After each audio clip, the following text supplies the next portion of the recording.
Assalamualaikum warahmatullahi wabarakatuh.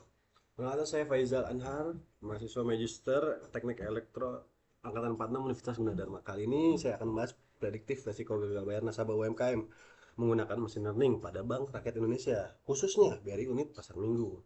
Latar belakang usaha mikro menengah menopang strategis dalam perekonomian Indonesia menyumbang sekitar 61% produk domestik bruto serta menyerap 97 tenaga kerja menurut data Kementerian Koperasi dan UMKM 2023. Namun, meskipun kontribusi besar UMKM masih menghadapi kendala utama yaitu akses terhadap pembiayaan formal. Nah, Bank Rakyat Indonesia BRI hadir sebagai solusi melalui program BRI Unit Pasar Minggu yang menargetkan pelaku usaha mikro khususnya pengusaha perempuan dengan pembiayaan tanpa agunan per April 2025. Program ini telah menjangkau lebih dari 14 juta nasabah. BRI juga memberikan pelatihan kewirausahaan dan literasi keuangan guna mendukung keberlanjutan usaha mereka. Nah, lagi-lagi namun kebijakan tanpa guna menimbulkan tantangan berupa meningkatnya non-performing loan, yaitu kredit macet. Menurut laporan OJK, pada tahun 2023, rata-rata NPL perbankan berada di 2,6%. Sementara itu, data dari Brikor milik BRI menunjukkan bahwa NPL portofolio cabang BRI Unit Pasar Minggu per Maret 25 mencapai 9,83%. Bahkan, NPL tertinggi dari Pasar Minggu menyentuh angka 21,53%. Bagaimana? Kenapa sih bisa terjadi seperti itu? Penyebabnya dapat meliputi analisis yang kurang tepat, ketidakstabilan nasabah, penghasilan nasabah, rendahnya pengetahuan tentang keuangan. Disinilah penelitian ini bertujuan mengembangkan model prediksi risiko gagal bayar dengan menggunakan data historis untuk mendukung efisiensi dan mitigasi risiko kredit di BRI Unit Pasar Minggu. Identifikasi masalah berdasarkan data BRI Core, angka NPL di BRI Unit Pasar Minggu per Januari 2005 mencapai 8,01%, jauh di atas batas aman 5%. Hal ini menunjukkan perlunya perbaikan strategis mitigasi risiko berbasis data. Rumusan masalah: bagaimana membangun model analisis prediktif menggunakan machine learning untuk mengidentifikasi nasabah berpotensi gagal bayar di unit pasar minggu. Nah, tujuannya penelitian ini adalah mengembangkan model analisis prediktif untuk klasifikasi risiko gagal bayar guna mendukung strategi mitigasi risiko. Kita bahas kredit. Kredit berasal dari kata credere yang berarti percaya. Menurut Undang-Undang Nomor 10 Tahun 98 mendefinisikan kredit sebagai penyedia dana atau tagihan yang wajib dilunasi disertai bunga. Perbankan unsur-unsur kepercayaan, kesepakatan, jangka waktu, risiko, balas jasa. Tujuannya kredit adalah memberikan keuntungan bagi bank, membantu nasabah memperluas usaha, mendorong pembangunan nasional. Kita bahas non-performing loan. NPL apa sih? NPL adalah pinjaman yang bermasalah dalam artian kredit macet yang tidak dilunasi tepat waktu menurut surat edaran Bank Indonesia nomor 3 garis miring 30 DPNP 2021, yang bagaimana NPL sama dengan kredit bermasalah berbanding dengan kredit yang diberikan dikali 100%.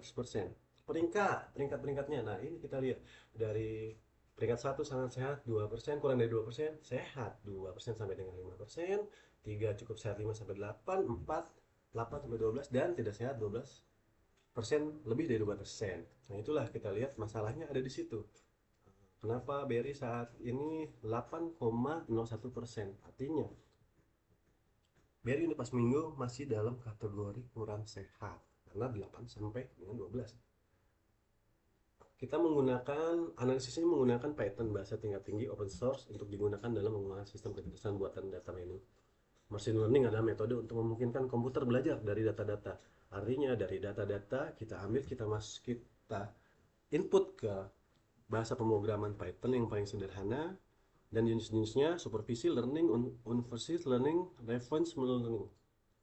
Kerangka pemikiran, pengumpulan data, processing, pre-processing, encoding, pelatihan model, decision tree, random forest, XGBoost, evaluasi menggunakan metrik akurasi, recall, precision, AUC, prediksi model digunakan untuk prediksi nasabah aktif kolektibilitas 1 sampai dengan 2, potensi gagal bayar.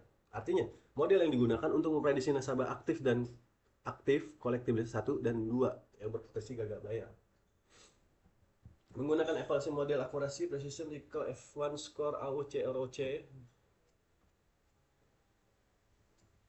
Dari hasil pembahasan, analisis proses data nasabah diambil dari unit pasar minggu, bulan penutupan Oktober sampai dengan Desember 2024. Kolektibilitas 1, artinya kolektibilitas 1, saya ambil 50 nasabah tepat bayar, kewajiban sesuai tanggal jatuh tempo. Kolektibilitas 2, saya ambil juga 50 sampel terlambat dari jangka waktu tempo 60 hari.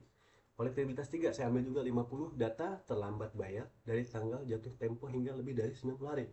Kolektibilitas 4, 50 nasabah juga, masing-masing 50 terlambat bayar dari 120 hari sampai dengan jatuh tempo. Kolektibilitas 5 yaitu 5, saya ambil 50 terlambat bayar lebih dari 150 hari. Artinya non performance loan itu masuk pada kategori 3 sampai dengan kolektibilitas 5. Data saya sederhanakan, tidak gagal bayar sama dengan 0, kolektibilitas 1 dan 2, gagal bayar 1, kolektibilitas 3 sampai dengan 5.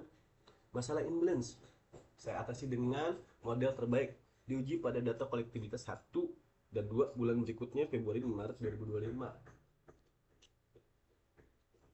Spesifikasi laptop Acer minimal i3 RAM 4 GB dan HDD 1 TB. Perangkat lunak yang digunakan Windows 10, bahasa Python, dan IDE Google Colab. Pengumpulan data dari sistem record diekstraksi dari database internal BRI pasar minggu. Dari database BRI dengan jenis CFP, kemudian dikonvensi, dimasukkan ke dalam program Python, dan hasilnya machine learning akan membaca model decision tree, random forest, dan XGBoost. Hasil evaluasi model decision tree 95%, precision call 90%, F1 score 91%, AOC 94%. Model random forest 93%, 83% precision, recall 89%, F1 score 18%, AOC dan XGBoost di sini yang tertarik kita adalah 96% akurasi, precision 93%, recall 91%, F1 score 92%, AUC 90%. Uji coba data aktif, data yang saya ambil dari 250 nasabah aktif dan model XBoost prediksi, ditemukan bahwa 131 nasabah kolektibilitas 1 dan 2 sebagai calon gagal bayar. Alokasi sumber daya proyek, dana saintis, machine learning engineer, risk analyst, software engineer, dan machine learning of engineer. Resiko proyek, kualitas data dampaknya tinggi, audit, dan validasi otomatis. Area risiko overfitting model dampaknya tinggi, regulasi dan cross validasi. Area risiko integrasi sistem dampaknya sedang, dokumentasi dan API testing dan sebagainya.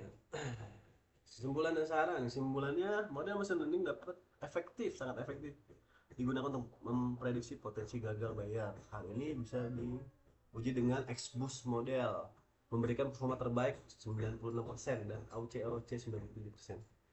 Teknik oversampling dan dengan smooth berhasil menyeimbangkan distribusi kelas pada data training sehingga meningkatkan kemampuan model mengenai nasabah yang berisiko.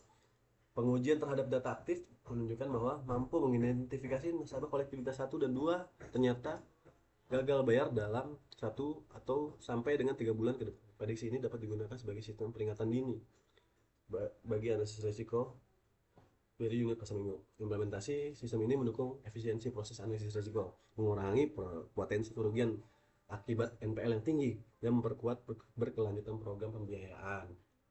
Saran dan hasil, peningkatan kualitas data, integrasi sistem prediksi dashboard internal, retaining, kombinasi pendidikan literasi keuangan terhadap debitur. Dan ini adalah daftar pustaka yang saya gunakan. Terima kasih. Wabillahi taufiq wal hidayah. Wassalamualaikum warahmatullahi wabarakatuh. Selamat pagi.